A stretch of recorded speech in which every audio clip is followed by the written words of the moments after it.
Welcome back to Straight Facts on Friday. Dan Lawless, Man Like Staffy. How are you, gentlemen? You both well?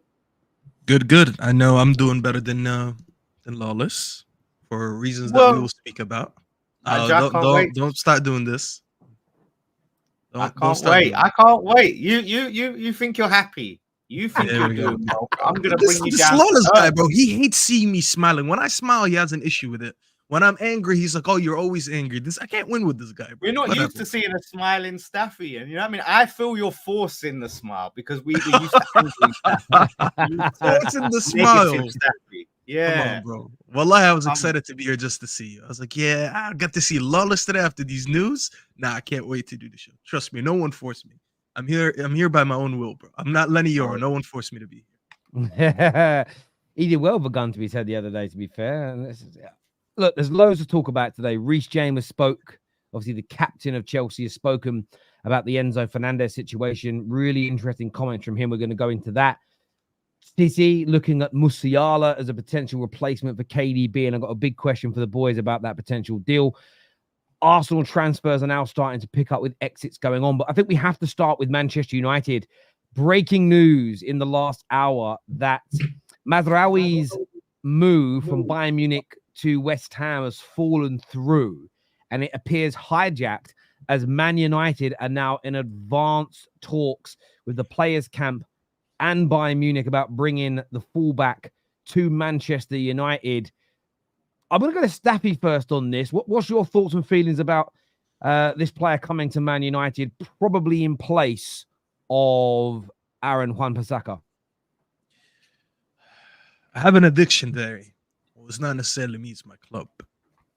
We're addicted to hijacking now. It seems to be our thing. So, listen, everyone out there, when you think you got a deal done, you never know. Ineos, Sir Jim, all these guys could be, I don't know, they could be just right outside the door, about to knock as you guys are getting the deal done. They come in and they put the money on the table. They're like, whoa, hold on. They're going to be moving like WWE Money in the Bank. They're going to put money on the briefcase and they're going to cash in any minute on your players. Listen, Lawless, I'm sorry I had to be you. Some say that I personally spoke to Ineos and I was like, you know what? I need you guys to do something for me. I can't see this player go to Lawless's team. It's a little bit of the love-hate relationship that I have. But on a serious note, listen, I was actually surprised that the news came out. When was it? Yesterday? That 2 days ago that he agreed to deal to West Ham. And no disrespect to West Ham, I'm not saying that West Ham is not a good club to go to. I just didn't think he would go to West Ham. I thought he would just like wait for a United move. And if that obviously doesn't happen, then yeah, maybe he does want to go to the Premier League and West Ham is a good option. So I was a little bit surprised to see that. I thought the relationship they had with Ten Hag, yes, again, for people who are wondering, we are getting him from Bayern, but this is another former Ten Hag player.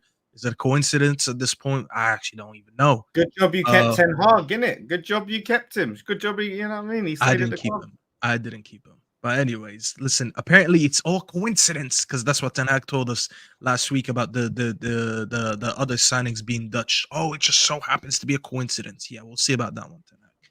But for now, listen, I thought this was gonna I thought he was gonna wait out for United.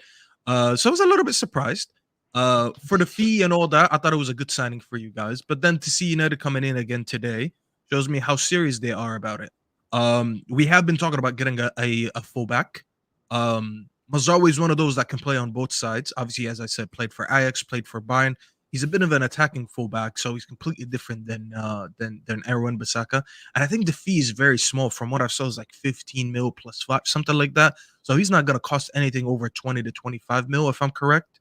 So it is a good deal when you look at all the logistics around it. Obviously, we got to sell Aaron Wan-Bissaka first, and you don't have to tell me twice about selling Aaron Wan-Bissaka. I can't stand this guy. I've wanted him out for about 3 years. The only thing that would worry me, though, and I'm very sure that Lawless will speak about that, because every time a signing fails for someone, they talk about, oh, but he was injury prone. Oh, he was not good enough anyways. He is a little bit injury prone, I'll say that. I was checking his injury record the other day on Transfer Market. He's picked up a few injuries here and there that had him out for at least a month to two every time. So maybe we do need to speak about that. But it's a signing that I like. I like the fact that we're getting another. He's basically another Delo in terms of playing on both sides of the pitch, left back and right back. That element I like, that he can play. That he can play both sides. Delo and Shaw, if fit, are obviously our number one and number two for the time being. I have some concerns. You know, I think he's excellent going forward. He's got a very good passing range. He's obviously an attacking threat. He's very good at receiving the ball. But defending one-on-ones, I'm not convinced at the elite level. And the one thing about losing Aaron Wan-Bissaka is when we've needed him to do a job, he invariably is defended brilliantly one-on-one against people. And I'm not stating that's why we should keep him. We need someone that's better positionally. The amount of times he plays people onside Wan-Bissaka, it's poor. The amount of times we lose the ball because of his poor quality on the ball probably levels out how good his one-on-one defending is, because he causes us as many problems as he kind of resolves. I do have some defensive issues regarding Mazraoui. So I'm not going to sit here and be like, oh, you know, it's an amazing signing. Everything about him is absolutely brilliant, because that would be disingenuous. I think it's, you know, for the price as a backup player for us, I'm kind of happy with it. Am I bothered that he's an ex-Ten Hag player? No.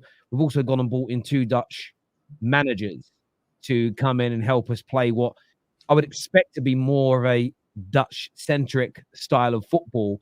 So does it then surprise me that we're looking at players that have done well in Dutch systems? No. So it very much could be a coincidence when you look at everything that's kind of going on, because in the last 4 or 5 years, most of the best Dutch players or the best Dutch teams were actually Ten Hag's Dutch teams. So it kind of makes a little bit of sense. But yeah, I'm happy with it. And look, I feel a bit for West Ham. No one ever likes to see a player they think they're getting pulled away. But Speak for yourself. I don't feel bad for Lawless. Speak for yourself. What you mean? I'll feel bad. Yeah, you can feel bad. No one else feels you bad. Don't. I know you, but Lawless, how are you feeling about it? With, you know, you've had the same treatment as Real Madrid and AC Milan this summer, where you thought you had a player, and then Man United have come along with their size 10 boots on. Yeah, we give you a big club treatment. There you go. Listen, first of all, Staffy, I want to make it clear, yeah, I'm not coming out and saying, oh, but he's injury prone because we missed out on him, right? I said this last night on Talks, but when it looked like we were signing him, I said the big concern for me is his injury record. Not just his injury record, but the nature of the injuries being muscular injuries, the type of injuries that can reoccur. And the fact that those injuries are in a less intense league. So when he's been coming to the Premier League, playing at Premier League pace, Premier League intensity, higher chance that he gets a lot of injuries. So that was always a major concern. So I'm not too sad there. It's sad that you're missing out on a quality player, because when he is fit, I think he'd be a big difference maker for us. My big issue is what I'm reading is the reports that the player agreed, the club agreed, the agent stopped the deal, didn't get enough fees. And this is my problem with football.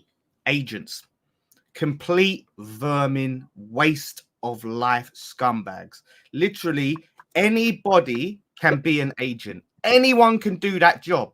When you have people's family members being their agents, it shows you there's people out there that used to be bricklayers that are football agents. And these guys have the gall to influence and impact players' futures and where they go out of just nothing more than pure greed. Pure greed. Honestly, it is one of probably the worst occupations ever. They just get paid for just basically demanding money and just, you know, influencing players where they shouldn't be. They should just be there to negotiate on behalf of the player. They are there as the custodian of the player, not there to, you know, put the stop to signings and transfers because they want more. That's my problem with this. I'm not going to lose sleep over missing out on the player. Like I said, as much as he would have been good, we've got a bad history of players with injury problems. So it would have been a problem there. I just don't. That leaves a bad taste in my mouth. Now, if he goes Man United, who has said it's the agent? Who said it's the agent out of interest? Sorry. So it was, what's his name? The Sky Sports Denmark or whatever. The guy that's what's his name? Sky Sports and ex-employee have said that the agent. I'll give you the actual person. Okay, yeah, just I haven't seen that report. That's why I'm asking. Yeah, that was the first report that broke. So that was the first report. So Darmesh has come out and said it. Was first of all ex-employee who's a top West Ham ITK, and this is it. Florian Plattenberg, yeah, it was the other one that said player agreed, club agreed, agent said no, agent fees. And I've come out and said, look, some people, some West Ham fans are choosing not to believe that. They want to have a meltdown. They want to, complain, oh, Tim Stides and director of football is not doing what he needs to do. Well, one, if he's got the player and the club to agree, what more can you do? Like, literally, what more can you do? And we also have to have a realization is we're not in Europe this year. We had Todibo that obviously preferred Juventus. That's Juventus, elite club who are in Europe. We're not. It's going to be difficult, but at the same time, you've got to be ambitious. You've got to try and go for these players. And you may miss out. You may get one over the line, like a Paqueta and a Kudus. You have to try. So I'm not salty in that regards. These types of deals are always going to be hard to pull off. But it's the agent's situation like that's annoying me, because I think he would have been happy to come. Like, obviously, his fellow Moroccan teammate Aguerd is here, and I think he played a big factor in convincing Mazraoui to join. So I just think agents honestly an absolute waste of oxygen and really negatively impact late transfers. So that's my big issue. But good luck to him. No bad will to the player at all. But I think Man United don't do no backflips, because you had injury problems last season. You had serious injury problems, and now you're getting someone there to potentially fill up a spot in the injury room or whatever they call it. He's not he wouldn't be a starter for us anyway, so I wouldn't be a concern. So what's the big celebration then? You're getting all hyped. You're getting all a big celebration. Yeah, you're like, yeah, we got this player. He was all like, look how no, I'm here to celebrate that we took him from you. If I was sitting here across from a fan of any other team other than West Ham and it wasn't you, I would have spoke about it like, yeah, it's cool. But it's you, Lawless. Everything with you, I have to it has to be a little bit more extra. England lose, I'll celebrate extra. West Ham lose, I'll celebrate extra. They lose a player, I'll celebrate extra. Anything that piles into your misery, I'll celebrate even more, Lawless. That's how it is. That's the relationship we have on Straight Facts. Welcome to Straight Facts on Fridays. Make sure you like enjoy. But he's on big wages as well. Don't forget that. I think he's on. How much is he on? Actually, 130 grand a week for a sub for a bench player. That's actually a lot. Yeah. So you're taking. So if Wan-Bissaka is now your second choice, you're getting rid of Wan-Bissaka, who's on like 100k a week, and replacing him with another second choice on 130k a week. So your wage bill's going up, FFP. You're already in a sell to buy situation. These things have to be. It's going to be interesting, actually, that you mentioned this. That's a very good point, because when you look at the signings that we made, we put Lenny Euro on less than that. So Lenny Euro is not even making 130. We just renewed Kobe Mano, and he's on less than that. Obviously, we signed what's his name, Xerxes, and Xerxes on. I'm not gonna lie, Xerxes on. Xerxes needs Mazraoui's agent because he's only getting like 56k. So we're actually not putting all our new players or any new contracts on high wages. So it's really interesting to see how much they offer him. Yeah, do they offer him 130 or more? Yeah. Does he get a bonus so he doesn't get put on highway? I actually don't know. That's really interesting. Yeah, it'll be interesting to see. As you say, I mean, AWB is likely to leave now. He's on 90k a week. We're bringing in a back. What's Delo earning? He's going to be the number one guy. Delo's the number one guy, and his deal runs until 2028, and that's 85k. Xerxes, as we've mentioned, has come in on 59,000 or whatever it is. So, yeah, I mean, although this website I'm on says Xerxes on 105,000. I did read reports in the media it was 59,000, but maybe they got that wrong. But yeah, look, it'd be interesting to see what he comes in on. The injury concerns are a fair point, but if you're bringing him in for like 15 million euros, am I then worried about his wages being slightly higher than AWB's? He's not going to take a wage cut though, because you say about what he comes in on. Most clubs going to Man United won't take a wage cut. No, it depends. It depends. Again, I don't want to make this sound disrespectful, but he was about to go from Bayern Munich to West Ham. The fact that he can now play for one of the biggest teams in the world and have European football, maybe he'll play for us for less than he would. I mean, if Man United how often does that happen, Terry? Though, how much do people go to big clubs and a great point. It never happened under Woodward and Co. We'd have gone, there's 200 grand a week. But that'd be how I'd sell it. I'd sell it and say, look, we can rescue you from the nightmare of playing for a mid-table team, and you can come to Man United. But sit on our bench. But in doing that, you're gonna have to take a pay cut. That's how I'd try and set. You know, and the thing is, as well, we might pay the agent money. But listen, this is not inconceivable. But that you pay the agent a bit of money, and he convinces his client to take a pay cut, because as you're right, they're not always. They are quite self-serving agents a lot of the time. Do you know what I'm saying? So, look, we'll see what happens. Like, I mean, it's only a joke about West Ham. I don't mean that rudely, but I'll be interested to see what he comes in on. I'm sure whatever he earns, whatever the fee, it will be twisted into a negative. When Man United spend money, it's looked at poisonously by the world. But yeah, look, I'm happy enough with the signing, but doesn't touch the sides in terms of the additional centre back, the central midfielders that we need, and maybe one more attacker. That's still important. You're concerned about the sell to buy story, Terry. The fact no, I'm actually. I spoke about it this morning, brother. It's a good question. I'm not. I feel like that's the right thing for us to do, because the last thing we want is a bloated squad. Every manager worth his salt talks about having too many players in their squad, the problems that creates in dressing rooms. We saw it very recently with Chelsea when they had too many players and it was hard to manage the situation. So, as much as I want Ugarte and Zubimendi, as much as I'd like Branthwaite or De Ligt to come in at this point, I don't want us to sign them and then not find a home for McTominay, not find a home for Casemiro, not find a home for Lindelof. And then you do one of two things. You have a bloated squad, or you end up being forced into selling those players well below market value. We have undersold the vast majority of our players in the last 11 years. So again, I said at the beginning of the summer, and sometimes you forget things you say because there's so much content, there's so many conversations, but I go back to it and I stand by it. I would rather us miss out on a player or two, but have the right principles, than start off this rebuild on the wrong foot. Start this rebuild off in sort of under the Woodward banner, if that makes sense. But do you know what?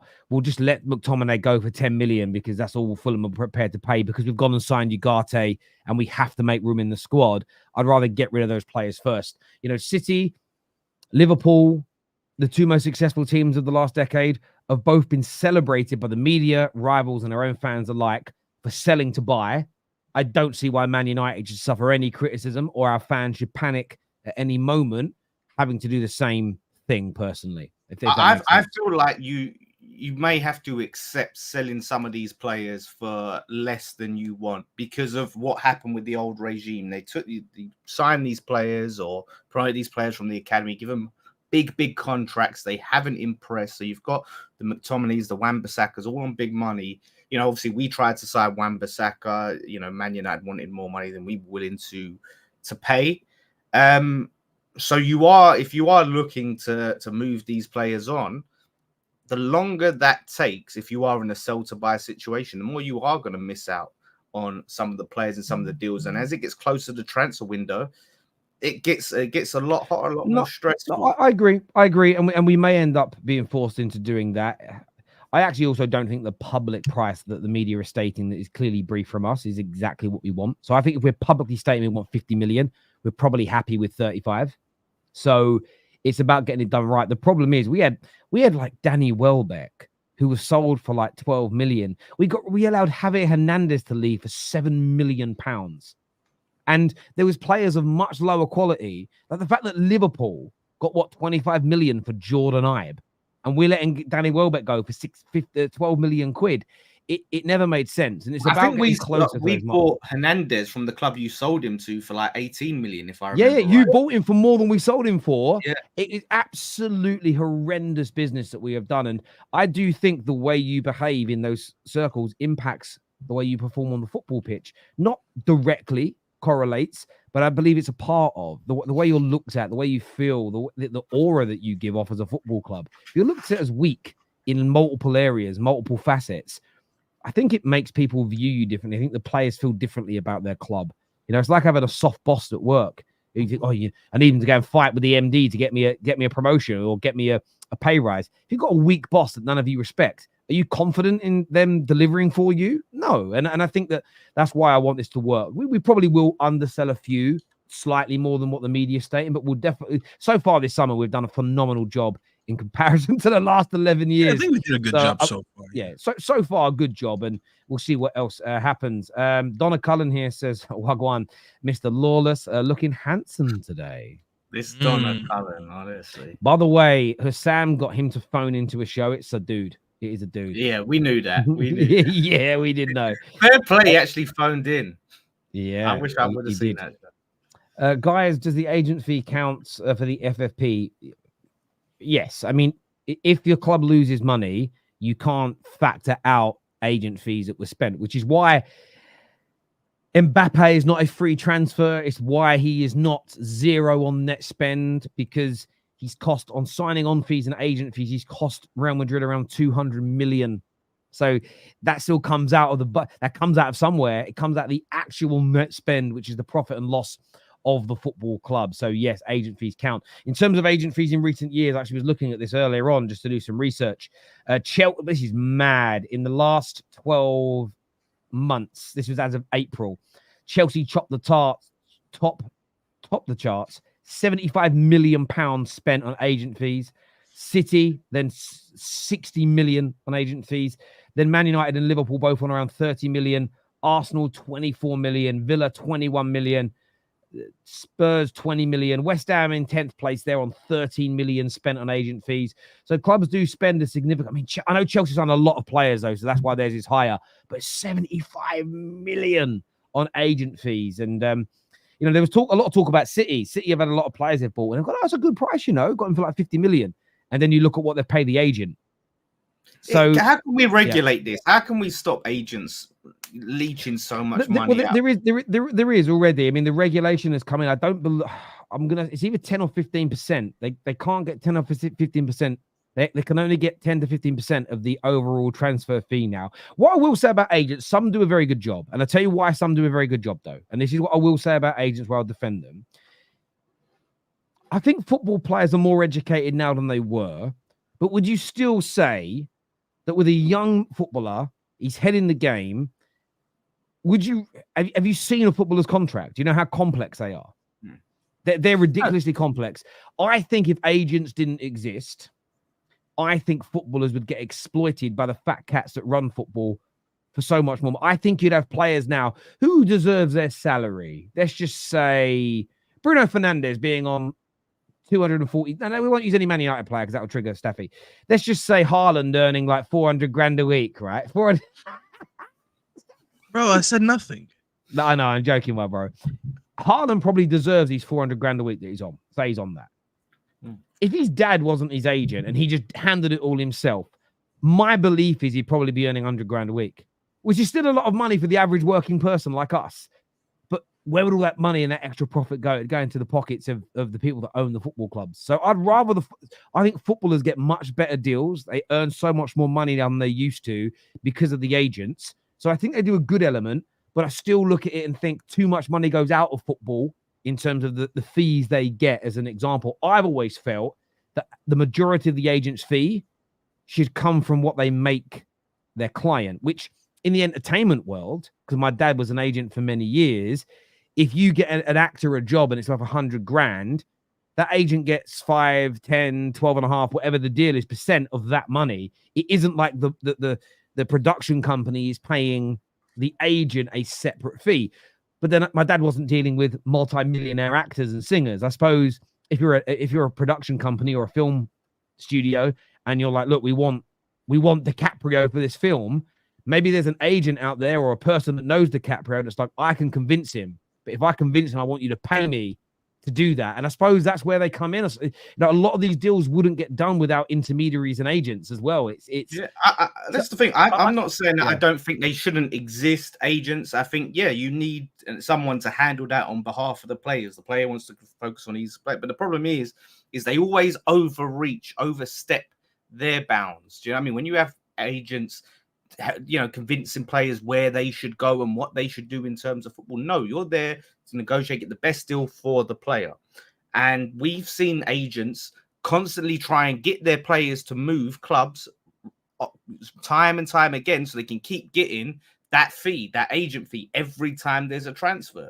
So these agents end up acting in their own interest rather than no. I agree. That I cap agree. is important, because if there's a cap, and the agent can't say, well, no, I want a 5 million fee, I want, you know, whatever. The worrying deals again that still exist are the ones where you get. So when you look at Haaland, so yes, his buyout clause was like 52 million at Dortmund, but you also had to pay the agency, which God rest his soul was Minarola's agency, 25 million, and you had to pay his father 25 million. So his father earned 25 million for his son being sold. So City didn't get Haaland for 52 million. They got him for 102 million plus a signing on fee, which is typically 10 to 20% of the transfer fee. So that's why I don't use net spend, because the net spend shows you he cost them 52 million. In reality, qualified to be an agent, Terry. He's just an ex-player. So that's what I'm saying. Anyone can be an agent. Literally anyone. But then there's more money that goes into it. So some agents are also lawyers. So I've got a friend who is a lawyer, but he's also UEFA accredited. They still then some of these agents still have to then go and use lawyers, and then some of them still have to use intermediaries that are professionally trained within football to actually do the negotiating. So the agent is more, no, of course. And then it's extra money. And this is the thing. Then you've got to pay the intermediaries. Then you've got to pay the lawyers. And these lawyers are charging thousands an hour. And you know they're doing tens and tens of hours of work. There's so much money that comes out of it. It's true. Terry, does your football stock game? Can we invest in agents? No. I mean, imagine if you could. It's a great game. I like a bit of Stocks FC. I do. And Chelsea fans, if you're tuning in, you haven't gone and checked out yet, they're selling fast the shares in Christopher and Nkunku. Remember, once the IPO ends in 2 days' time, no more shares will ever be available other than what the users have. So unlike other platforms in the past, where you can just keep buying the shares in a player, they're limited, which is what protects the users against losses much more. So yeah, go and check it out. And of course, keep those chats super related. Don't know what she said now. Mr. Lawless, are you single and available? Nah, sorry, mate. Not on the market, geezer. The grey hair suits you as well. Oh, look at this, Mr. Lawless. My heart melts every time I see you. Don't know, every show I'm on. I was on Potts' channel. He follows me everywhere. Staffy really said Van der Ven is better than Gabriel. Guys are fraud. Did you say that last night? Okay. Where did I say this? This is what I love about YouTube. Receipts. People just go around and say, oh, this person said it. Okay, where did I say this? Uncle Mad, come back with another super chat. Please tell me. I wasn't even live on my channel yesterday. Did you not say it in the comments section last night when you were watching Top 6? No, I was talking about Romero, remember? Yeah, Romero. I didn't think you mentioned Gabriel. So yeah, I that's why I didn't think Van is a very good player. In fact, just to clear my name, I did say Gabriel was the best defender in the league last season. I said he was better than Saliba and Van Dijk. There we go. Boys, we know that Chelsea, doing some good transfer business, trying to improve. Another game tomorrow night. Reece James has spoken about Enzo Fernandez returning. And I want to point out what Hyper has said here. Hyper has come out and said, blimey, are we still talking about Enzo? Move on already. I don't think it's a subject matter that we can move on from. Reece James has come out and said something which I believe I don't know if you guys heard what Maresca said, and I'm paraphrasing slightly. An apology has happened. We will move on, essentially. Reece James has come out and said there's always the factor where it doesn't sit right with people when there could be a problem. But until the day comes where everyone's together in a room together, I don't know. So Reece James is essentially, and again, I want to give you my interpretation of this. It's almost like he's saying the apology has happened, but until everybody's together and face to face and we actually talk this out like men, we don't know how this is going to go down, which I actually think I want to praise Reece James personally for this. That is the most respectful and honest thing to say. I don't believe anybody unless you've got permission to, can speak on behalf of the players who have been upset, offended, and are heavily frustrated with Enzo Fernandez for what it is that he said. And I think as the Chelsea captain, I think this is absolutely brilliant. We've seen in the past people not stepping up when they should have done. He isn't throwing Enzo under a bus. He isn't speaking on behalf of anybody. He's just saying, until we're all together, I don't know. So there are some, and Hyper's done it in our comment section, that almost want to brush this under the carpet as Maresca said it's all going to be okay, let's leave it alone. But when you see those Reece James comments, that tells you that there still could be problems in relation to Enzo Fernandez returning to this Chelsea team in the coming weeks. It's I hate this, really. I hate this because it shows to me the fact that there's talk about a player who's engaged in racist singing being, welcome back and accepted. Everyone's happy. It just shows that they're just above everyone else when it comes to morality and decency, because if any other normal person did that, they'd be sacked. If any one of us did that, we'd be cancelled, right? People would be saying we need to be deplatformed, all of that stuff. Because it's a talented football player, it's okay to look past it because he's important to Chelsea, either on the pitch or as a player that can be sold for money. We can't just ostracize him like you would regular people. So listen, I believe, some people, you can be forgiven, you can learn, you can mature, but hold players to the same standards that you hold everyone else just because they're football players. So it's a bit of a mess. I've seen, some of the pictures that have been coming on Instagram of players taking pictures in solidarity and Chelsea fans saying that Enzo's being isolated. I don't know if it's going to be as simple for a lot of them players to just move on. Do you know what I mean? With an apology. I think a lot of trust and a lot of things like that are probably broken in the dressing room anyway, and it's going to have potential long-term impact. Some probably can move on, some can't. People probably take and accept racism and move on from it and take apologies differently. That's up to them. But I just think the notion of we deal with it, it's fine, when any other occupation, any other job, we'd be thrown in the bin. I think that's poor. Stick him in the bin. I'm not gonna lie, bro. When I saw that Ugochukwu picture last week of them on the plane, there was like about 9 of them, French African players. Gotta lie, he might get jumped when he comes back to London. It may be deserved. But listen, for the people saying why are we still talking about it, we're talking about it because it's relevant. Because Reece James talked about it. It's just very awkward. It's very, very awkward. And excuse me.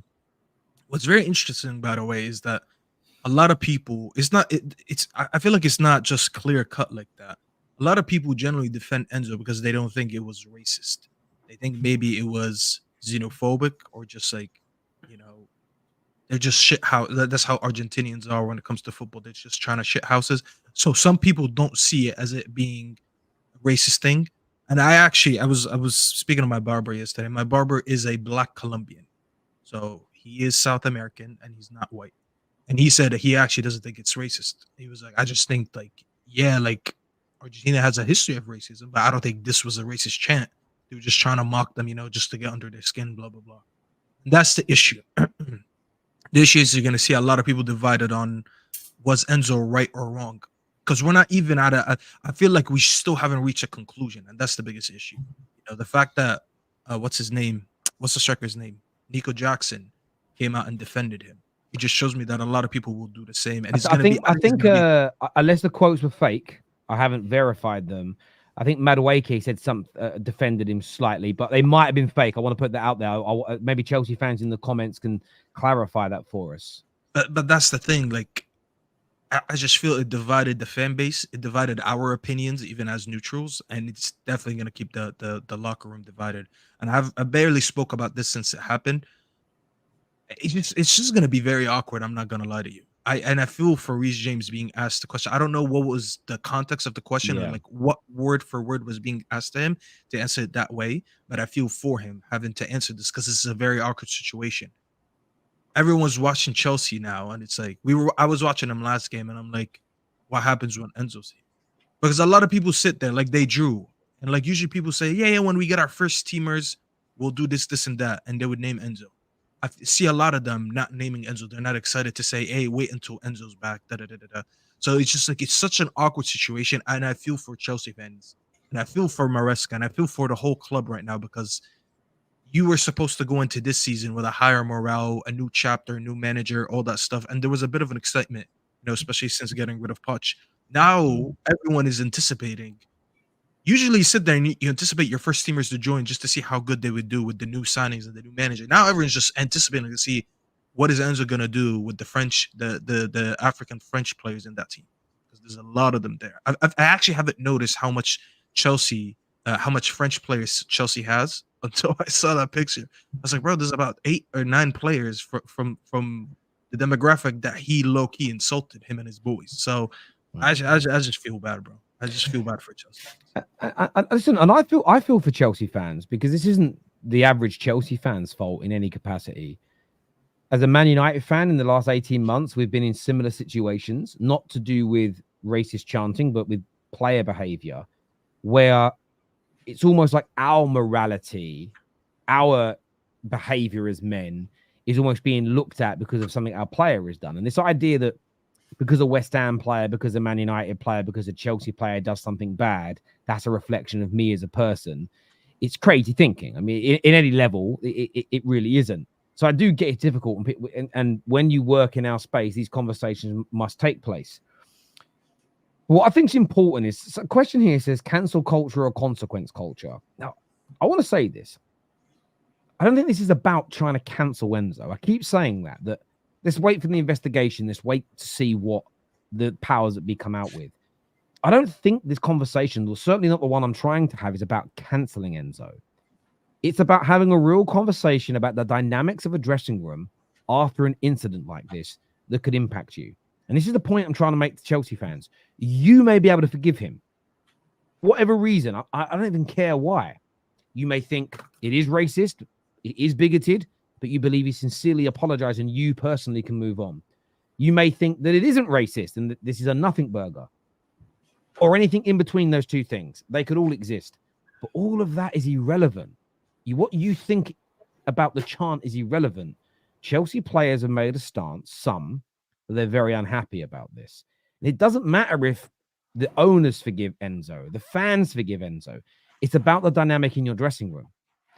And if the best thing for your dressing room ends up being Fernandes has got to go to repair the dynamic, it doesn't matter about your own personal feelings about the chant. It matters about the dynamic in your dressing room. And that element of the conversation is, I think, is almost being forgotten about. People see it as a witch hunt for the player. It isn't. It's talking about a problem. If today, and I know that fights happen in the training ground all the time, but let's just say in the space of 2 or 3 days, there's 3 bits of footage of Rashford and Xerxes getting into fights. And it wasn't just in the training ground. Oh my God, look, there's someone seen him in the canteen, they've squared up again. And then someone says something, and you could clearly see there's a problem. It doesn't matter whose side you're taking. The question is, well, that's a problem that could spread amongst more of the team. How do we resolve it? Because that genuinely could become a problem. And that's the element for me. I think everybody's made their stance clear on whether they think the chant is right or the chant is wrong. What should happen to the player, what shouldn't happen to the player. That's all going to be dealt with. And we'll react to that as and when the announcement comes. But this is about the dynamic in that room. It's why I think what Reece James has said is spot on. I think it's a very brave statement. He's not taking a side per se. He's essentially stating that we don't know how we're going to feel as a collective until he returns. And you don't. You may think he's apologized, I'll be okay. And then he walks in the room and your blood starts boiling. You could think you're going to be angry at him. He walks in and you go, do you know what? I've got on with this guy for the last year, 18 months. He's a nice bloke. He's messed up. I accept his apology and everything's okay. And then, by the way, if the dressing room accepts him, it doesn't matter if there's 100,000 people that hate him for it. If the dressing room is active, they can still produce as a football team. And yes, of course, the first and foremost, the most important thing is doing everything we can as a society to limit bigotry, racism, xenophobia. But from a football standpoint, the most important thing for Chelsea is to make sure their team and their squad feel together on every single level. And that element of the conversation is what we're trying to have. It's more, how does this impact the football, as opposed to trying to cancel a player. I don't think anybody on our panels has said ban him from football for life or anything along those lines. This is Terry. What do you think about other Argentina players from the Premier League club that were on the bus? Look, we spoke about this before. We've had it verified by a number of Spanish-speaking viewers. The song that you can sing other people joining in with wasn't the offensive song that started at 34 seconds into the video. You can hear voices singing it, but the video's actually facing, it's like down, it's facing upwards on Enzo's face. He's singing. You can't see who else is singing. So the problem that you have, and this goes for all of those players and everybody else on the bus, because we don't know who else was singing the offensive song, nobody can be condemned. No. How can you condemn Romero or Lissandro or Lo Celso or Messi weren't even on the bus or any of those players if you don't know if they were singing it or not? So again, I'll say that if more footage come out tomorrow and Garnacho's joining in, I will have the same energy for him. And if lots of Man United players start doing what Chelsea players have done, I'll have the same conversations. But we can't do that until we have facts. We know that Enzo was involved because we've seen it and he's come out and apologized. So I understand where you're coming from, but we can't have the same energy because we don't know. And I'm not going to sit here and start accusing people of things with zero evidence. That's just irresponsible, stupid, and unprofessional. Yeah, that's it. Someone said obviously they were all singing it, but you just can't base it off that. Do you know what I mean? Like there's times where I've been at football and there's certain songs that I don't join in with just because I don't feel comfortable with them songs. And that could have been the same for certain players. So we can't persecute players based on assumptions. That's the thing. Of course, I mean I've been at Anfield where it's where they've been singing, and I'm sure Liverpool fans have heard the same. Where I've heard them singing "Who's That Lying on the Runway? Who's That Lying in the Snow?" Their song about the Munich air disaster. I know for a fact it isn't the whole of Anfield that was singing it. It was probably 20%. So I can't be like, right, I know I'm going to make someone's name. I know James Redmond was at that game. Therefore, I'm going to go on the internet and say James Redmond's a disgrace because he was singing that song. I don't know if he was singing it or not. I'm sure James Redmond would never sing that song, by the way. It's purely a hypothetical example. But I couldn't, if there was video footage of him doing it, I'd condemn it. But unless I can see him doing it, just because he's in the vicinity, you can't do it. And some will say you're just trying to protect Man United players. I don't think I am. I've condemned bad things United players have done. You know, I condemned Man United over the Anthony stuff. Not even, turned out there was no case to answer for. But I said, how stupid are we, sending doctors to these rooms without checking on what's going on? Like, I looked at our due diligence over those things and slammed us because it was irresponsible and stupid. So I've called out my own club as much as anybody else's. So this is not about trying to protect anybody. I just wanted to congratulate Reece James because I thought what he said was brave. I thought what he said was correct. Very, very impartial. And look, I'm not going to get on an Enzo Maresca, but the way he kind of alluded to it's all been dealt with because there's an apology. I don't think he's in a position yet to say that. I don't think he should be speaking on behalf of the players that feel offended on a racist level. I don't believe unless he spoke to them and that's what they've told him, which Reece James has now completely contradicted. He shouldn't be talking like that. He should be saying the players will deal with it when he returns and they'll sit down and speak and we'll go from there because no one knows yet. Nobody knows yet. Terry, are you watching the Olympics? It'll be on, of course. I love the Olympics. I'll definitely be watching it at some stage. Don't you worry about that. Musiala, boys, today is linked to Manchester City. Now, no time frame has been given, and it feels like a deal they might try and pursue next year. We all know how good he is, but I wanted to ask you a question. Should they try and pursue him this year and sell KDB now to make the space and the room for him? Because I don't believe with all the other players they've got, they could sign Musiala and get the... Lawless, let me go first on this one. And do you think they should do that now as opposed to leaving it a year where he might decide to stay at Bayern Munich? They might be balling out. They might be winning again. Or another club improves in the next 12 months and gets ahead of Man City in this race. I feel like they're the best suited club in the world for him right now in terms of the position that club's in financially, the position they are in football. Should City strike now while the iron is hot? All right, I want to go first on this one, please. Manchester City should, in fact, try to sell KDB right now. So I agree with that part of the question. Should Manchester City sell Kevin De Bruyne right now? Yes. Manchester City have been known to be a club that don't really wait for players to get washed before they move on and replace them. We've seen that for so many examples. Rarely do you see a player really, really decline in this City team and under Pep in recent years. Maybe most notably was Fernandinho. His legs was kind of gone. We will understand why he stayed there for a bit longer. Other than that, I don't really find a lot of examples, you know. KDB's legs has been gone for a couple seasons now. Yes, he's still a very good footballer. We've seen the impact he had last season, but we also seen how long he's been injured for. And we also seen Phil Foden step in and do the job that KDB would have done. Obviously, he's a different player, but he stepped in, as I'm saying, to carry that midfield somewhat. And that's why he ended up being player of the season. Phil Foden showed us last season that Man City are ready to move on from KDB. Now, am I saying KDB is washed? No. Is he on that end of almost being washed? Yeah, because once you decline physically, it's just what can you do about that? You decline physically, you become injury prone. There's nothing more you could do. You could be a good footballer, but your physically be gone.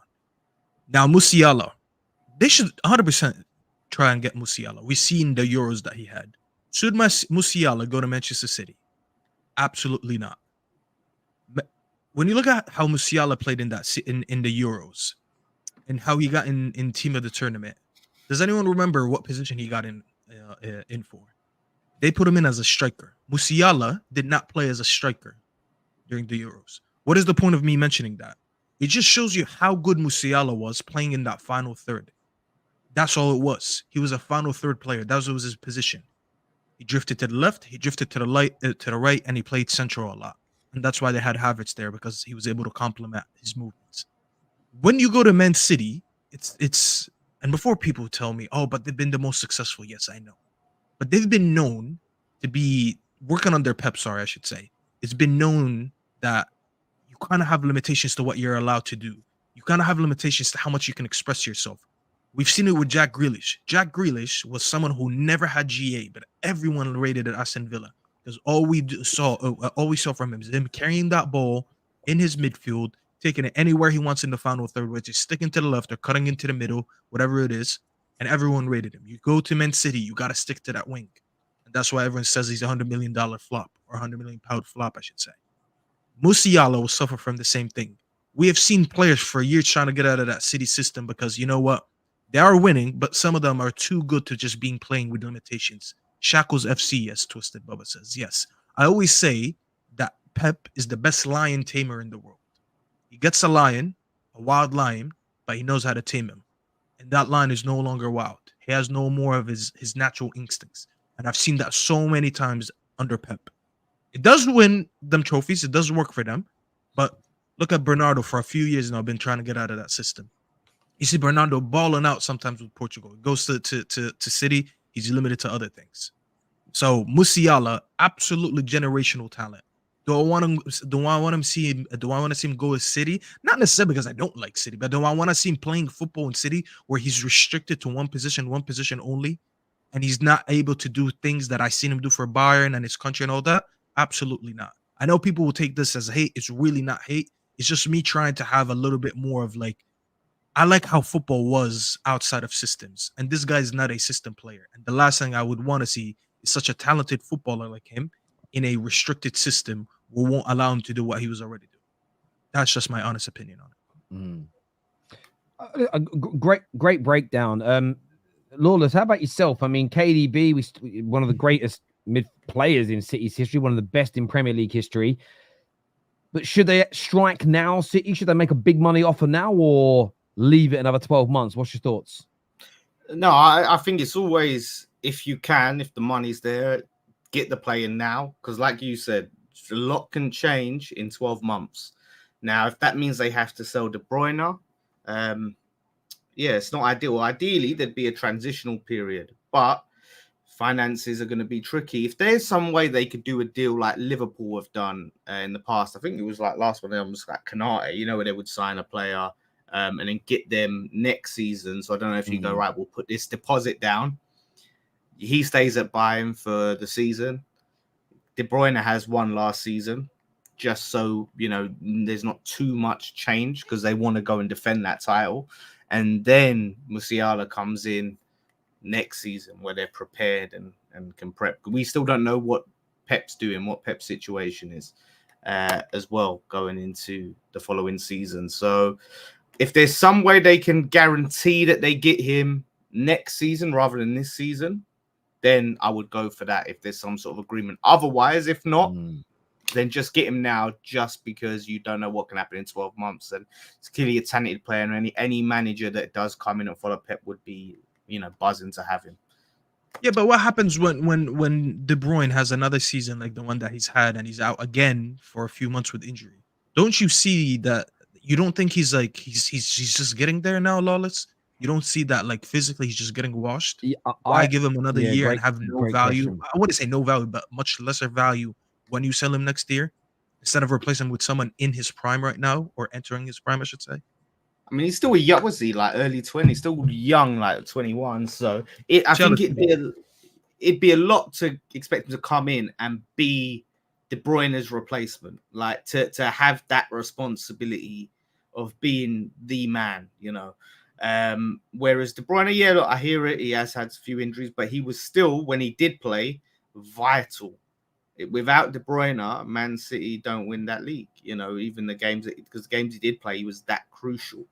So yeah, ideally for them, like I said, if he can stay at Bayern, I think, and just mature a little bit more, that would be great. But I hear you. Like if you can have a player that's going to be almost guaranteed to be fit for all 30 games and have an impact, that's great. But it's still a big ask, I think, for him to come in and just take De Bruyne's place, like already at like 21 years old. See, I get that point. My view on it is, though, I agree with Staffy 100%. KDB is starting to fade physically. What you don't want to risk is a rapid fade, and that impacts your ability to win the major trophies this season. He could have a very good season this year, an amazing swan song. They do the 5-peat, they get the Champions League, and then he leaves. But I was watching him at the Euros, I was watching him at times last year, and when he was coming on from the bench, he was looking dangerous. And was he as impactful when he was starting games? He was very good because he's one of the best ever in the Premier League, but he wasn't the same KDB.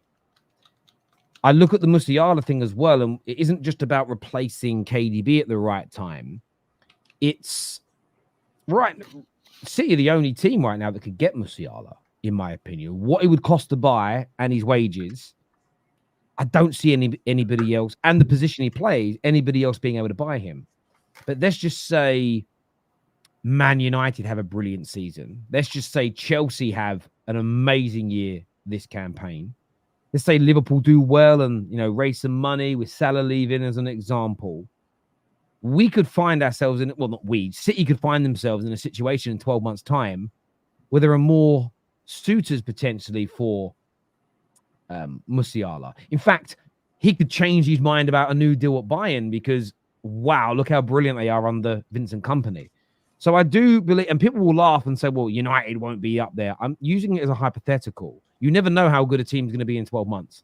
And if Man United this year improve and finish third, but look amazing, and we're in the Champions League, you could sell it to a Musiala. Of course you could. We'll probably try to replace Bruno next season. So that could be. And that's exactly it. So I sort of look at this situation and think, right now, you've almost got a free run at him. You've got Saudi teams that are willing to pay good money for KDB. And I think if you tell KDB, bro, we're going to replace you now, I think he would willingly go, use all that money to pay whatever is necessary to bring in Musiala. And I agree with you, Lawless. I don't think Musiala will come in season 1 and be as good as peak KDB. That's going to take him a few years to get to. He probably won't be good as peak Musiala, like how good he's been, because we know players have to adapt to Pep's system. Maybe that is true. But I feel I just thought about it when I saw the news, and I was like, maybe they've got to act now. Now City are still going to be in an amazing position next summer to sign him, 100%. But it's just a case of sometimes I feel like you've got to look at the situation and say, well, right now we're pretty much the only ones that have got the money, the potential space in the squad, and the project that would attract him and bring him in. And who knows? There's talk Pep might leave. And I'm not saying they won't have Paul without Pep. Of course they will. City have made themselves a powerhouse. But who knows the situation at City in 12 months' time? Maybe it's a case of get him in now while you're 100% still the powerhouse you are today. So I don't know. I think they should look at it. I think there's multiple layers. But if I was a City fan, it would be through it would be with a heavy heart, but I would say sell KDB, bring in Musiala now, and secure that position, secure that for the next 5, 6, 7 years, and don't take any risk with anybody else being able to get that individual. And we know that things can change that quickly in football. We know they can, in terms of a team emerging, a team growing, a team becoming better. And we all have an opinion on who it will or won't be, but none of us ever really know. So let us know what you think. Let us know what you feel, people, in the comments section. Should Man City cash in on KDB and go after Musiala? Give us your thoughts. Give us your feelings in the comments section below. They're also looking at Dani Olmo as well. There's talk from a few credible outlets that they've put an offer in for him as well. I mean, yeah, but his what's it called? His buyout clause just expired like sometime last week. He had a buyout clause for 40 mil, and that expired, and no one went in for him. And I just looked at that. I was like, is he probably the clubs think he's worth less than that? I guess because that's the only way I can look at it. Because some people don't want to pay a buyout clause. They'll rather do a payment structure. Basically the same thing. I think we did the same thing with Xerxes, where his buyout was 40, and we actually said, no, we'll give you 42, but we'll pay it in the next 3 years. Yeah, well, that's because most buyout clauses mean you have to pay the money up front. Yeah, so in terms of FFP and PSR, it's a big dent. Where if you can spread that over 5 or 6 years on your trading accounts, amortize it, it saves you a lot of money. It's why those deals that happen between the Villas and the Chelseas and co, is they all sort of sales show up instantly. So you sell a player for 20 million and buy a player for 30 million.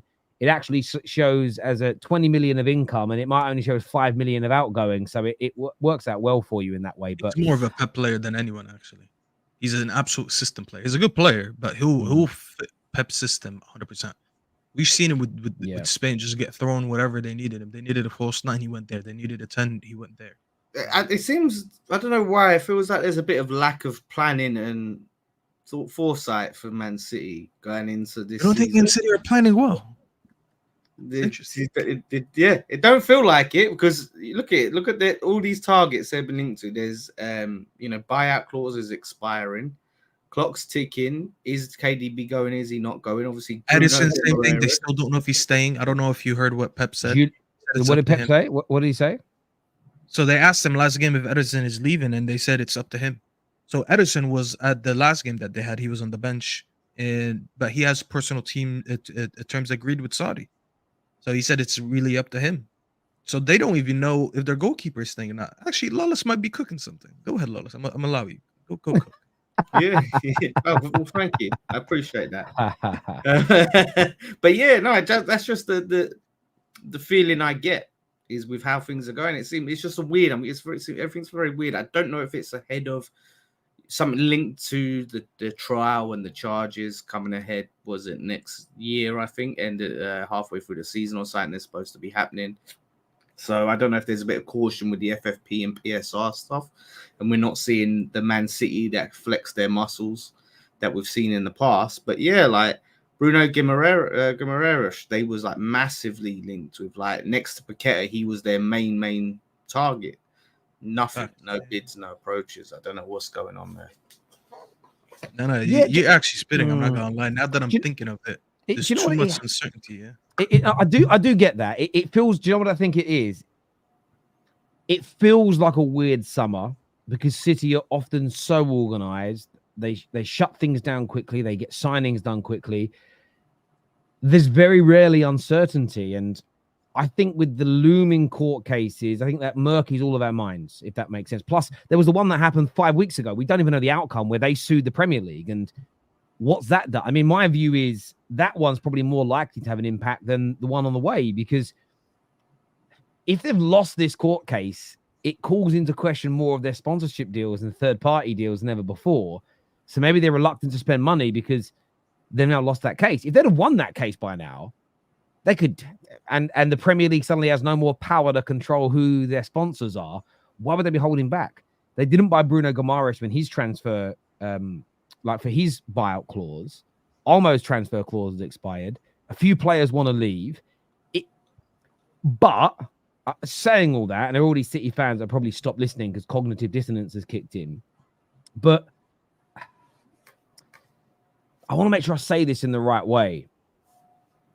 We could all be being lured into a false sense of security that it isn't very good. The planning isn't very good, but City start the season and win their first 12 games. That's for me why I can't, like, as much as I would love it to be disorganized, and I hear everything you're saying, I can't allow myself to be sucked into City not having a good, because I think if they, I believe in how well your run reflects on the pitch, and if they've got a very disorganized, poorly put together summer, I think it can impact them on the pitch. The only element that I do think makes a little bit of sense is they may already know that Pep's going to go next year, and maybe they have to think, although I don't think they're going to abandon all the principles and what they've built, they may have to think about who they're going to buy. They may look at a Dani Olmo and go, oh, it'll fit a Pep system amazingly. But we've only got the Pep system for another 12 months. They don't know who's going to come in and replace him yet. And again, this would actually then make it sensible business this summer. Maybe you don't drop £200 million on players that maybe only work to their optimum best under Pep. Maybe there's other individuals that will work better under a different manager. And if you don't know who his replacement is going to be yet, that 10, 15% difference in manager styles could dictate who they buy this summer. If that makes sense, you know. And so I agree, but go ahead, finish it. No, I'm done there, bro. Go on. No, I was just saying, I hear what you're saying, but all this goes down to next season. We're talking about this season. You're not gonna get a pass for this season because Pep might be leaving next season. You're trying to plan for next season, you know, which would actually, that's what I'm saying. Everything Lawless said is fact. If Edison leaves within the next 3 weeks, you're not replacing him, are you? Because where's the replace? No. We haven't heard any links. And who's actually out there in world football that can convince in 3 weeks to join you? So there is a lack of planning. This is not really typical of City in the last few years. We don't enter these stages of the summer and we're like, yeah, there's too much uncertainty.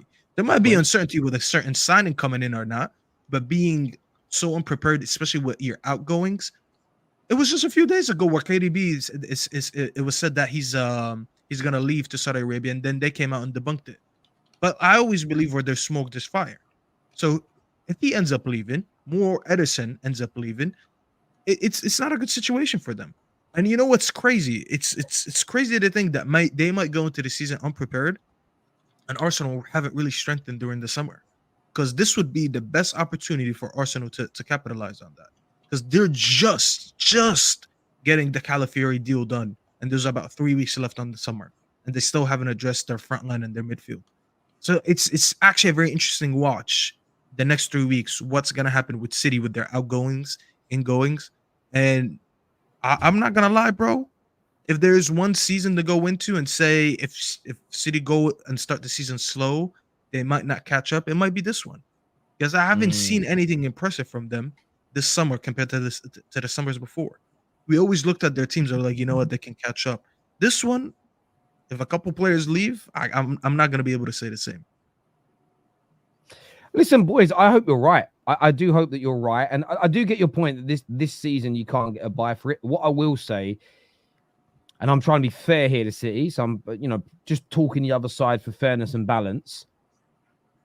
Medium to longer term planning is more important than dropping 150 to 200 million on players this summer that may not quite suit what you're doing in a year's time. I still stand by that. If we knew that Ten Hag was leaving and we didn't know yet who his replacement was going to be, even though I want to win this year, I'd rather not spend 200 million on players that 100% suit what we're doing. I know that there should be a club plan and there should be almost a unilateral approach where it doesn't matter who the manager is, the players work. You never get 100% fit. It's always, 70, 80, 90% fit. But City fans, let us know what you're thinking and feeling. You said Fabrizio tweet. Which one were you talking about? You messaged me. Is it you're just saying that Calafiori now is about to get his medical in London, something like that. Oh, yeah. Calafiori's medical is doing. He'll be flying out to the States to be joined up with Arsenal. He's also just tweeted about Nico Williams as well. And this goes to prove my point. I've been saying about Nico Williams the whole time. Barca still prioritize him. Barca are still waiting for Nico Williams' answer. So again, to everybody out there, and I mean this wholeheartedly, to every single person who has DM'd me, who has commented on a video to say, he is already committed to Barcelona. That isn't true as of 3:42 on the 26th of July 2024. He is yet to give Barcelona their answer. Okay? Now, the bit that I find frustrating as a football person is Chelsea have him high up on their priority list. So do PSG and so do Arsenal. And all of them, it's kind of been quoted the same thing. They've got plans for him. They've made some light contact, but they're waiting to see whether he commits to Barca or not. Why are you giving Barca this free run? Why? Go and talk to him, make him an offer that he maybe not be able to refuse and try and turn his head. It's an absolute fallacy that has been made up that he is 100% told Barca that's where he wants to go. It's just been confirmed again by another highly credible source. By the way, I still think he'll go Barca, but you miss 100% of the shots you do not take. And Barcelona are not broke. They're not without any money, but let us not pretend. Let us not pretend that they are sitting there with complete financial freedom as other big clubs in the world and European football have. So I think they need to go and get that done. Terry, I think Nico Williams is having doubts about joining Barca. He might have, Matt. He might have. Why is he not committed? If it's the only place he wanted to go, why has he left them on red for 2 months? When you look at all their financial issues the last couple of years, you would understand why. I think it might come down to that. So understand why. But listen, forget this Lamine Yamal stuff. I actually think he should go to Arsenal. I really do. I think he goes to Arsenal. I think they win the league with him. Maybe still need a midfielder, but I think they win the league with him. It will add so many goals off that left-hand side. It will be an amazing sign for them. And I don't usually praise Arsenal like that. People always think I hate Arsenal. I think it would be an amazing signing for them. You get him in, up. Bro, the way we were just talking about City, bro, you might win the league. I'm not even joking. What's the fee? What's the fee we're looking at? I'm not gonna lie, Lawless. I don't care. Pay whatever you have to pay. No, of course they care. I'm just of course, but I'm just saying, pay whatever you gotta pay to get him in. Because that's gonna have an impact on, because we're seeing obviously Barcelona, like Terry said, aren't completely flush with money. Arsenal, I think, are in a situation. I don't think they have to completely sell to buy, but to spend something like that, they're gonna have to move on some of their players that are surplus to requirements. So, if they're looking for big money, that might just be out of their. Some, as I said, 50 million release clause. If that's true, but this is again an issue with Arsenal, is a lot of their deals they prefer to spread over years, and with the release clause, if they have to pay that release clause, then pay it all up front. That could be more of a problem than buying him for 80 million and spreading it over multiple. No, I agree. I think you could definitely, it would cost you less in the short term to go, look, there's 55 million, there's 60 million. And who knows how these release. And Abs here says Nico Williams wants to stay in Spain. His family are very happy. Listen, I respect that. Then why hasn't he said yes yet? I'm not saying he doesn't. His preference isn't to stay in Spain. I was having this conversation with somebody earlier, Abs, and I think it's about us all being grown-ups. And what I mean by that is some people's conversations around football are so basic.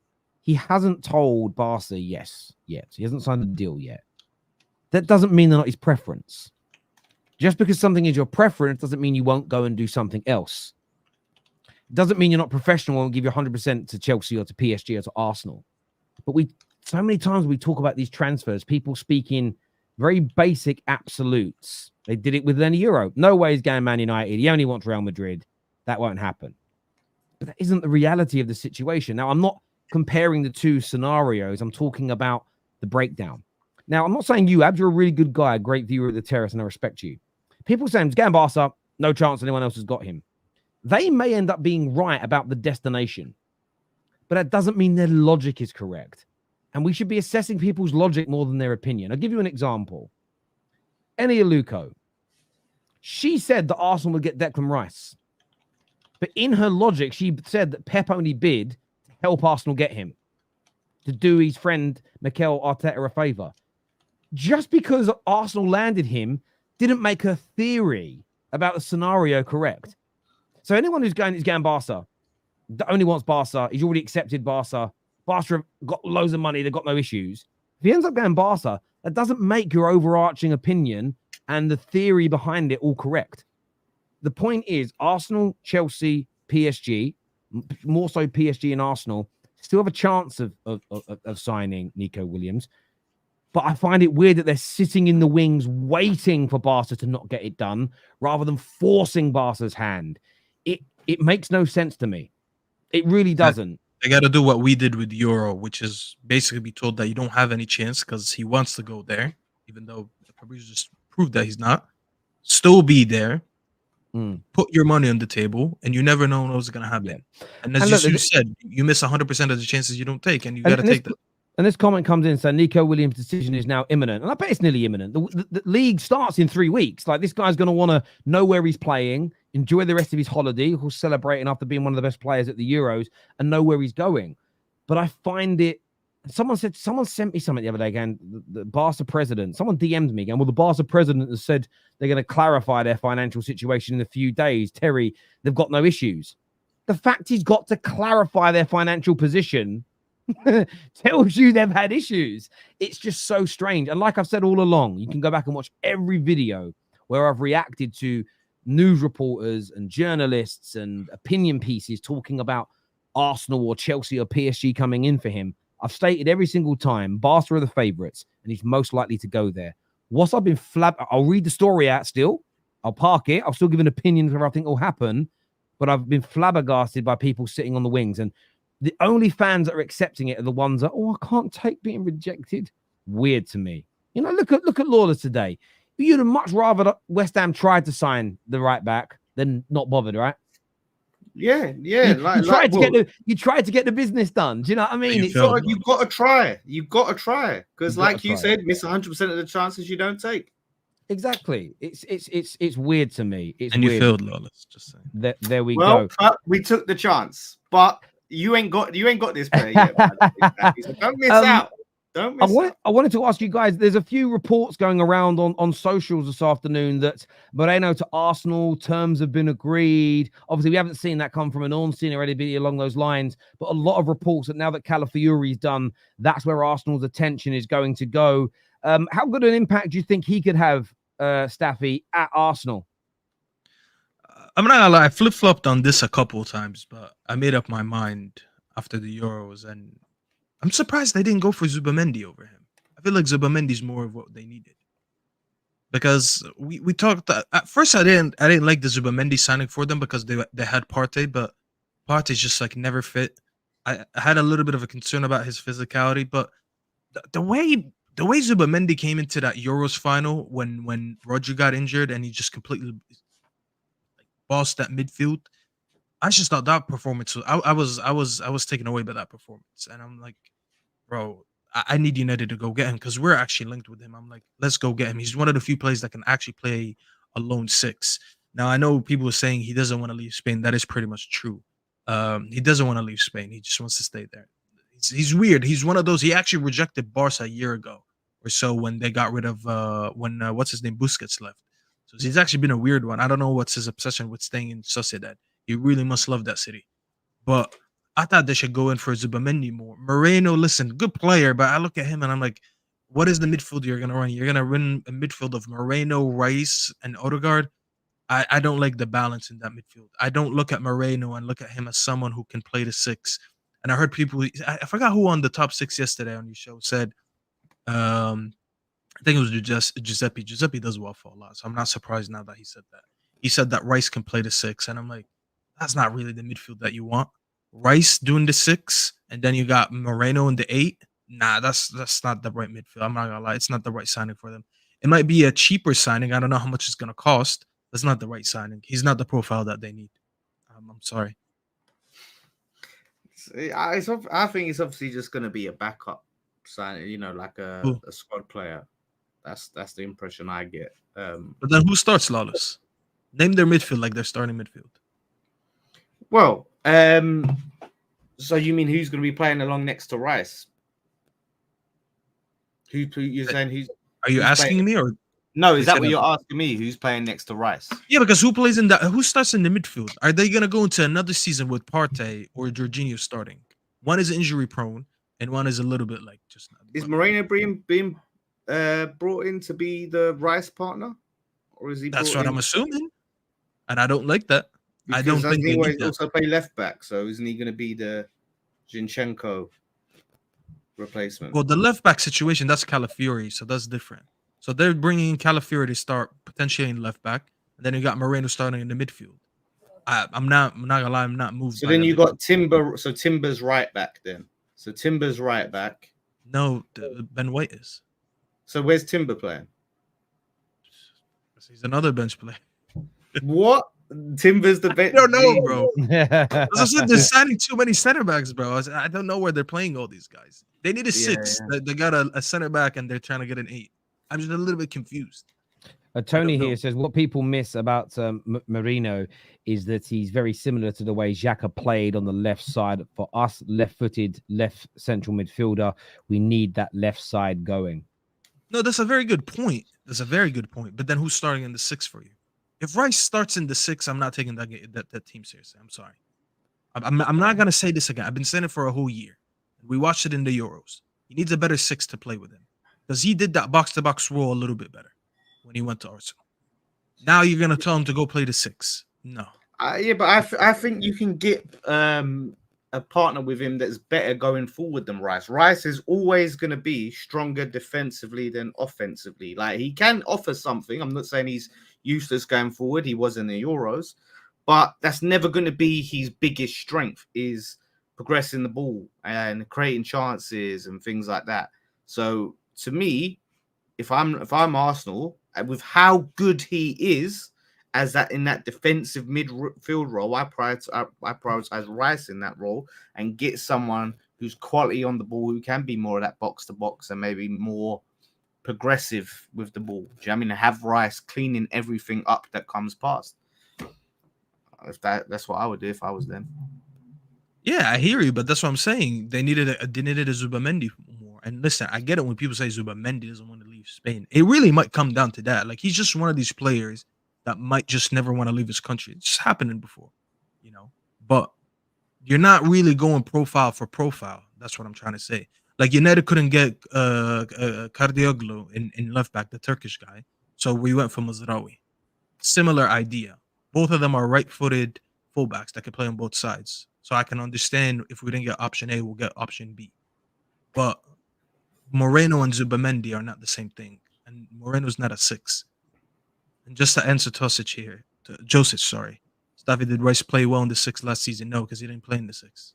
How many times am I going to say that? I'm tired of saying this. I've said it for a whole year. You guys were screaming it for the England team when he was playing and there was no man on the pitch. Oh, we need someone to play next to him. He's not a 6. He can't play on the half turn. Now people want him to play again in the 6. Lawless watched him for I don't know how many years. He knows his best attributes are defensively. When you limit him to doing what he's good at, which is being physical, his running power, he's not that bad with the ball. It's just like I don't think he's the best passer of the ball, but he can progress the ball in the pitch just a way like don't pick it off your back line. If you're a little bit higher in the pitch, if you're in the second phase, I think he's okay doing that. He spent most of his life as a centre back. Like I'll tell you what, Lawless, if he technically plays that role for Arsenal, he's doing exactly what Rodri does for City. And him and Rodri are not the same player at all. So you're getting a player who's completely different than the profile to do that job. It just makes no sense to me. Yeah. And I'm not sure what obsessed with the starting 11 is. I mean, we're just trying to speculate who would start. Dio says, stop shoehorning players who have the ability to play multiple roles into one position. He's not a 6, so I'm not sure what Dio's saying. Just some confirmation here. Mazraoui is giving his preference to Man United. United will enter official negotiations to sign him in the coming days, is what Santi has said here. So that looks like it's definitely motoring ahead and happening. This is Terry. You have no evidence that we are either sitting on the sidelines or not sitting on the sidelines, as it's not a little, is that not a little reductionist of the complexities of a potential deal? It's a really good bit of challenge, actually. I like that challenge. That's the kind of challenge that I like. And I would say this, you very well could be. You very well could be, and that's an absolutely fair point. When I'm saying that you have to be, I'm talking about it from, I'm reacting when people say in the comment sections, or when I see him on Twitter or I see him on socials, to say there's no point in wasting any time because he's already decided to go Barcelona. Well, he hasn't, and it's just been confirmed. He hasn't made his decision. So it's a response to the people whose mindset is there's no point trying. I'm saying you should try and change his head. I agree with you. You may have already tried. And if it turns out you spent 2 weeks, 3 weeks trying and he said no, then fair play. Arsenal have done what they've meant to try and do. But I'm reacting to the people saying we shouldn't even try because he's already decided on Barcelona. That isn't true. That doesn't mean I'm saying that you won't choose Barcelona even if you try. It's about having layered thinking. So it's a really good challenge. But just to clarify, I'm responding to the people that say don't bother trying because he probably won't pick us. After Christmas, Rice only played 6 against Aston Villa. What's this guy's name? ZDT, a 19-year-old Arsenal fan. So this is an Arsenal fan saying this. I thought it was just a Staffy thing. Oh, okay. Thank you, man. Thank you for having a brain. Merino Ruiz is an upgrade on El Neni. Jorginho moves into the El Neni role whilst Merino Ruiz drop into Jorginho's role. It's all about raising the floor at Arsenal. Yeah, I didn't disagree with that. I just mentioned that you still don't have a 6. What am I speaking a different language? You need a 6. Wait, so when you're saying 6, because my understanding of 6 has always been it's primarily a defensive midfielder is a 6, and your 8 is more of your progressive box-to-box midfielder, right? So Is that what you're saying? He's not a defensive midfielder. So when I say defensive midfielder, not necessarily his defensive attributes, because you make up a lot of the defensive attributes from Rice being there, being a box-to-box. When I'm talking about a 6, they do play with. Technically, they play 2 8s because Odegaard is a 10, but he does play more of an 8 in that formation. So you need an equivalent of a Rodri in your team to play that system. They had the closest thing they had to that was Partey and what's his name? What's the Italian guy? Jorginho. But both of them, obviously, we know why they can't rely on them. Jorginho is very good on the ball, but he's just very old right now. And then you got Partey who cannot stay fit. You need someone similar to them two. So you're saying have Rice behind another pivot, just in front of the centre back. Rice can play the role that he played last season. He played very well in day. I said he was one of the best 8s last season. I don't know. That's where he played the last season, Lawless. He was in that role. He wasn't. Yeah, I know, but I think there are better players that you can get to do that and just utilize his defensive. He's a better 8 than he is a 6. I'll tell you that. If he plays a 6, it has to be a double pivot, like he did it for you guys. He cannot be doing that on his own. I don't know, man.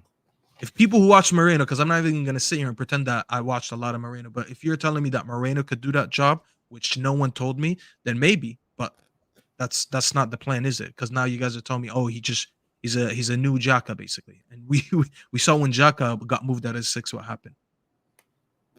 Tony here says, sorry, Staffy, I don't understand. Do you mean you don't rate him as a 6? He played most of the season as our 6. So to say he's not a 6, he's factually wrong. I mean, so now it's my word against your word. Why don't we use actual words instead of numbers, right? Because I think that's where we're getting lost in. When did this happen, actually? Because I know that when my dad was younger, people spoke about numbers. I swear it was about 18 months, 2 years ago. Everybody started talking about, and we only do it with central midfielders. Yeah. And 10. People say a 10. But because no one says a 3, do they? Oh, no, I love a 3. I love a 3. Yeah. It's certainly has like an 8. And the thing is, maybe I'm just a little bit old school with it. I just sometimes go too. Like, the difference between there's 3 types of midfielders. There's a defensive midfielder or a holding midfield player, we used to call them, a box to box, or what we used to just call a central midfielder, and an attacking midfielder, stroke a 10. Like, there's 3 types of midfielders, and it's and for me, Declan Rice is. He's not a lone 6. I'm tired of this. He's not a lone.